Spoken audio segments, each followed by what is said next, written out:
Sentro ng bagyo dito sa bahagi ng Tacloban. Ito po ay yung papalapit pa lamang na bagyo at hindi makapag-feed ng video. At naanod pa, nabasa yung mga gamit namin doon dahil sa lakas ng hangin at ulan. Pero hanggang Tacloban City, ramdam na ang hagupit ng malakas na hangin dala ng bagyo.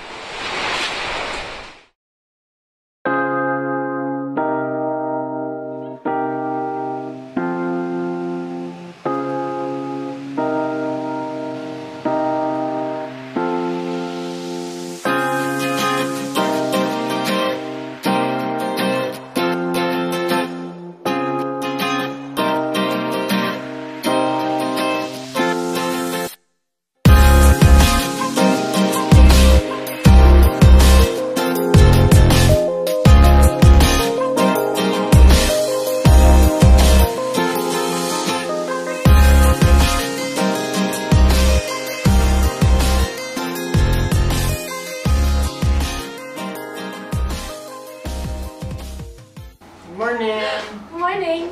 Let's eat, let's eat.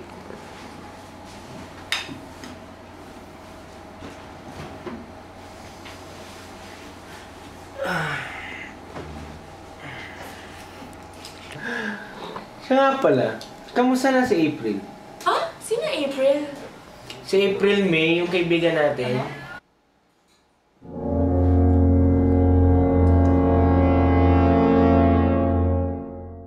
Kahit ngayon lang, sigurado naman ako kung magkakasundo kayo eh.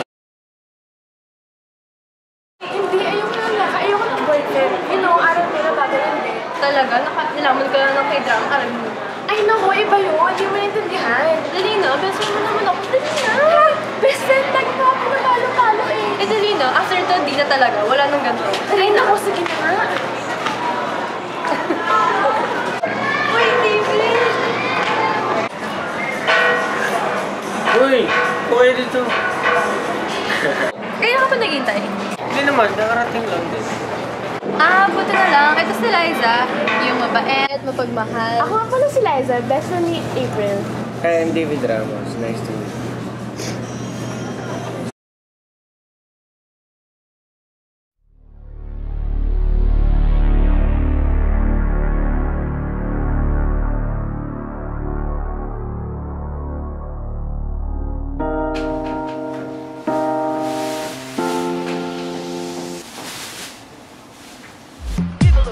Faces, beautiful, no one ugly allowed. Are you ready? Here we go. Fashion is the art, designers are the gods, models play the part of angels in the dark. Which one of you would ever dare to go against that? Beauty is a trade and everyone is paid. Fashionista, how do you look? Anyway.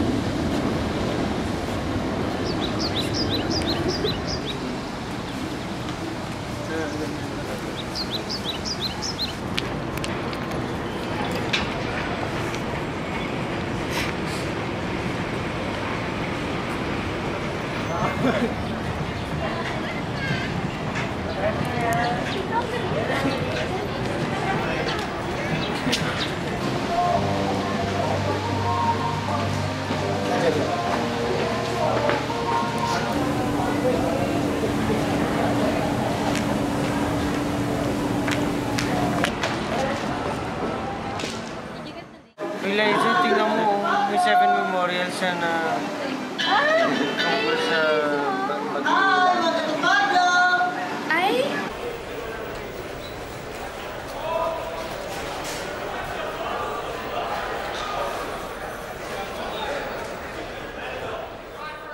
Sino ang misteryosong kaibigan ni Lizang si David? Ano ang balak niyang gawin kay Liza? Pero lahat ng mga tanong natin masasagot sa susunod na kabanata ng Bisita.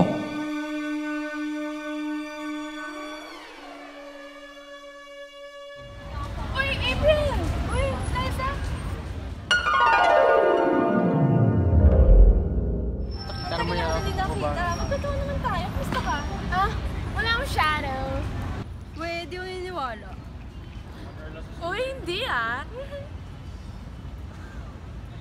lalaki nga. Kwento ka, dali. Ay naku, sige na nga. Siya si David Ramos. Teka, David Ramos? Liza, nakalimutan mo na ba? Ha? Nakalimutan yung alin? Kasi, Liza,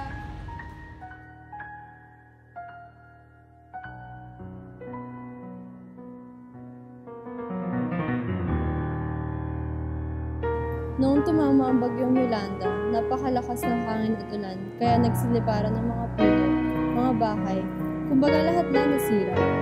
Natamaan siya ng yero pagkatapos namatay noong November 2, 11:02 a.m. dahil inatake siya sa puso.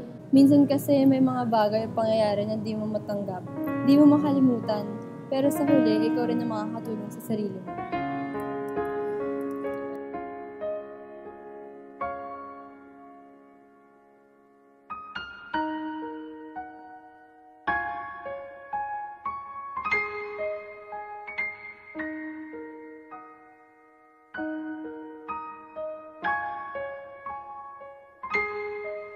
Minsan tayo'y nawawala ng mahal sa buhay. Minsan iniiwan din tayo ng mga ating minamahal para sa iba. Ang kwento nila Liza, David at April ay isang kwento ng pagmamahalan, pagkawala ng mahal sa buhay, at pagkasira ng buhay dahil sa ilang mga bagay na nangyari na hindi katanggap-tanggap. Huwag natin kalimutan ang nangyari noon, pero dapat nating magamit ito para sa kaayusan ng ating kinabukasan.